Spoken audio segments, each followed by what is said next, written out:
Okay, I suppose should update on the new car. Let's make it look a little bit better with this in the air and out of the way, so I can give you a bit of an update.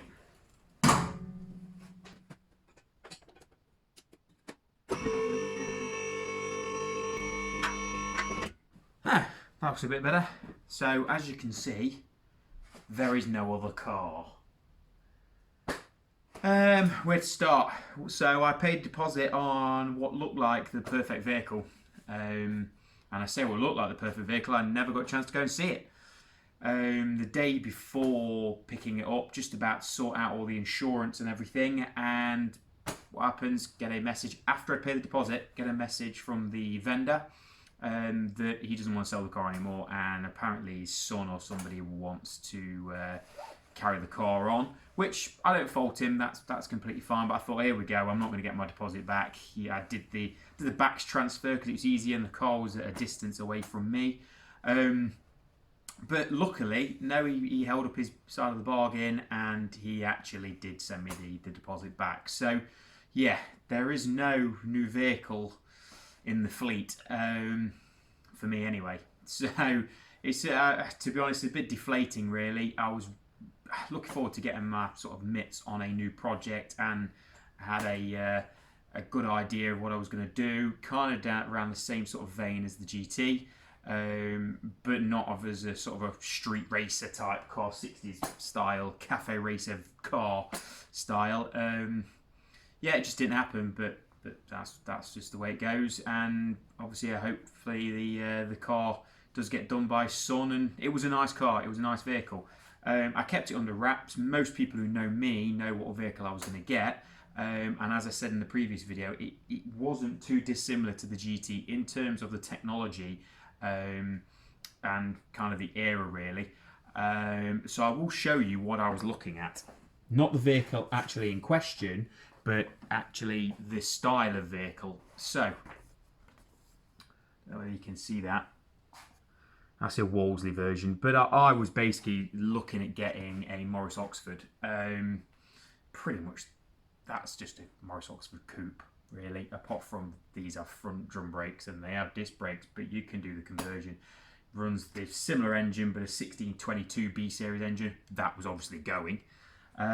So yeah, it didn't happen. So what am I doing? Yeah, kind of deflated if I'm completely honest. Not that I've not been busy. Obviously, GFB Developments as a whole has been very busy anyway, with obviously the products that we build, which I won't digress into in this video because you've all seen them anyway, and most people who know us know about those products. So we are expanding the product range, obviously internal engine components and everything, so we can now get rods and stuff for this platform. But anyway, I won't go too much into that because that's for another video.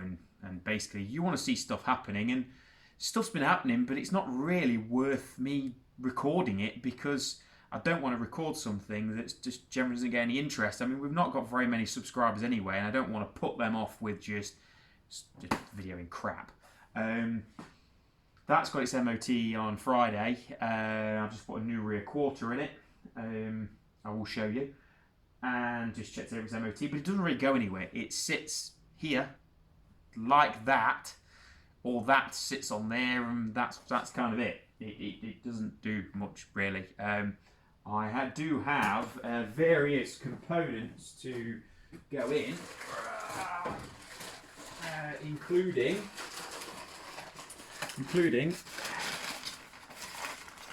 a rather nice, it is second hand, but hey, light and flywheel.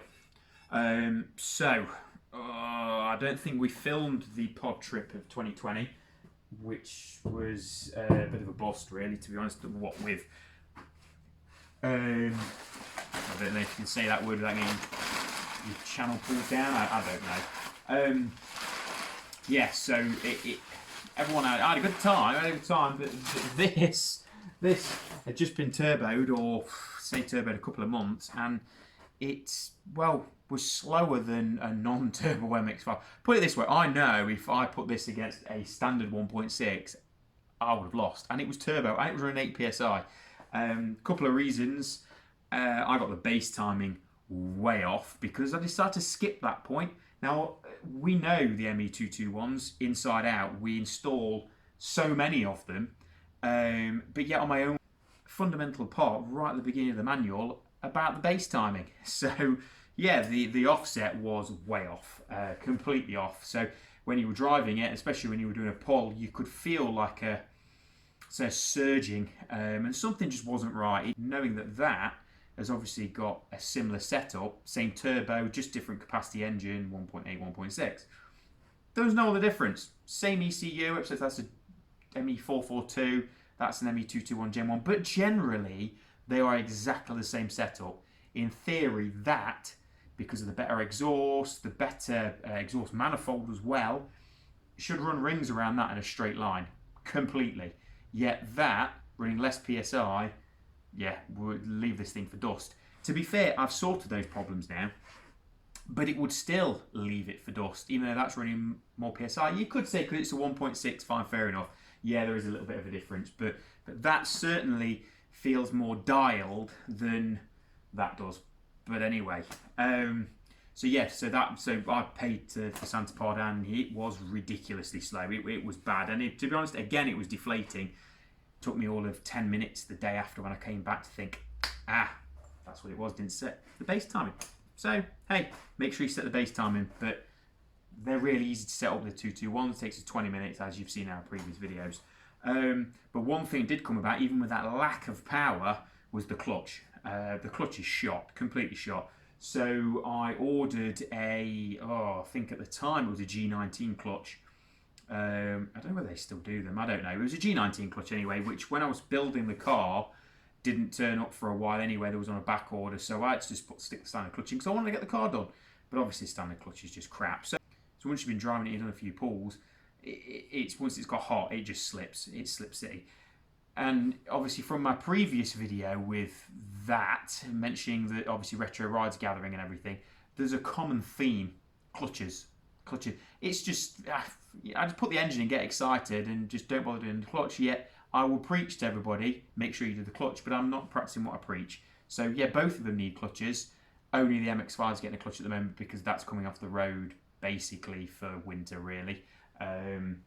Just because I want to do bits and pieces. And this, we tend to use it daily if we're going to nip out anywhere, if obviously the other vehicle is broken, or if it's a nice day. So it does get used, it just doesn't get used very often. So yeah, it's had its MOT. But what I'll do is, just to fill out this video, because again, there's not really done much apart from maintenance work, and no one really wants to see that. I'll show you the underneath of the vehicle and everything, because obviously you've not really seen anything since we've had the lift and the new workshop done and whatnot. So I'll show underneath the vehicle, I'll show you what I've just done, and that's kind of going to be it for this video, I'm afraid. I promise that when the work starts on that, or even the clutch swap and everything, I will start filming with those. It's just, I just need to get this thing done for its MOT, and obviously recording as well. It takes time, and obviously editing as well. It takes time out of being in here, doing the bits and pieces. So the vehicle needed to be working or needs to be on the road, basically for GFB developments. Not that it's our only vehicle, but it's a vehicle running our products that needs to be shown, needs to be out there. As much as it is silver and it's a bit uninspiring, it is a GFB developments vehicle. So anyway, I'll show you underneath. So here we go. Even running a stock Star radiator doesn't overheat. Absolutely mint, to be honest. Obviously this was a new radiator, so I know the cooling system's all okay. So yeah, there's no reason for me to change to an aluminium one yet, but it is on the cards. The standard front mount intercooler. What else to say about it? It's a front mount intercooler in black. I mean, that's exactly what it says on the tin. It's, to be honest, I would like hard lines all the way around, pretty much like the GT's got, because it just reduces all these couplers and stuff. That's also got to go. The only long sort of throw 90 that I could find was in this horrible, disgusting blue. So yeah, that's got to go. Obviously the pipe work goes all the way up there. Yeah, it's no off the shelf kit. It was just a Basically, we got the mandrel bends that we already had and just cut them and kind of put them in, and then that was kind of it. She's not exactly super clean under here, considering it doesn't get used. It's in dire need of being stripped down, really, and basically being polybushed and everything else, which, to be honest, the front end should really be done first. It's just, I enjoy using the car, so yeah, the arms and everything could do with a knot wheel and probably a powder coat and stuff like that, but in terms of rot, not really. I don't know, just shorts there anyway. Shorts up there, the general places where it goes. It did rot out though, I will admit. It did rot out, and you'll be able to see it, which is where I painted. It did rot out here. You can see the seam line. Obviously where I've welded in, and obviously that's going to be stronger.